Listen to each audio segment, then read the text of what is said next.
Venons-en à cette question. La France est-elle devenue un terrain d'attaque privilégié pour les espions russes? Pourquoi Moscou s'en prend à nous sous couvert d'activités humanitaires? Des Russes et des Français soupçonnés d'espionnage pour Moscou ont été interpellés par la DGSI. C'est ce que nous avaient appris ce matin nos confrères du Parisien. Parmi eux, la fondatrice de SOS Donbass qui aurait approché des cadres d'entreprises françaises pour obtenir des renseignements économiques. Une couverture car officiellement SOS Donbass prenait la paix entre les peuples. Regardons ensemble l'une de leurs opérations. Nous avons décidé, nous SOS Donbass, mais pas simplement nous, parce que je vois que spontanément il y a le même genre d'initiative en Europe, que ce soit en Italie, en Espagne, en Roumanie, pour que les peuples européens disent non, nous considérons que la Russie n'est pas notre ennemi, bien au contraire, la Russie est notre allié naturel, la Russie est notre ami. Pour en parler, le général François Chovancy nous a rejoint. Bonjour général François Chovancy, consultant géopolitique pour LCI. Aurélien Colson, bonjour. Bonjour. Vous êtes professeur co-directeur académique de l'Institut géopolitique et business de l'ESSEC. Tatiana Pécastin, bonjour. Écrivaine, spécialiste de l'histoire russe et post-soviétique. Magali Barthès, bonjour. Notre spécialiste des questions internationales sur LCI. Et Alexandra Guillet, bonjour.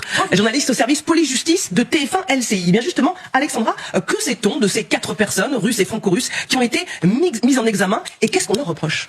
Alors, on sait que parmi eux, il y a un Russe de 40 ans, reconnu par vidéosurveillance, en train de coller début septembre dans Paris des affiches à la gloire de la Russie. Un homme qui en aurait ensuite rendu compte à une femme par téléphone, une franco-russe de 40 ans, soupçonnée elle d'avoir approché des cadres d'entreprises françaises pour obtenir des renseignements économiques. Cette femme, Anna N, née en Sibérie, est la fondatrice d'une association, vous l'avez dit, caritative, SOS Donbass, qui a attiré l'attention de la DGSI depuis quelques mois, les renseignements intérieurs français ayant détecté des agissements susceptibles de porter atteinte aux intérêts de la nation. Une association qui est donc suspectée sous couvert d'action humanitaire, d'activités d'espionnage. Tous deux, ainsi que 2 autres Français dont les rôles restent à éclaircir, ont été mis en examen. 3 d'entre eux ont été écroués, placés en détention pour intelligence avec une puissance étrangère. Ils encourent jusqu'à 10 ans de prison. Ah, merci pour ces toutes dernières informations, Alexandra, du service police-justice de TF1 LCI. Aurélien Colson.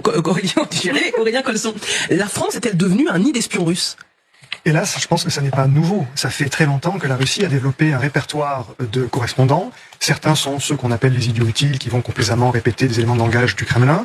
D'autres sont officiellement des diplomates. En fait, ils émargent au service secret russe. Ceux-là ont, pour la plupart, à ma connaissance, été expulsés au cours des vagues successives d'expulsion de ces diplomates.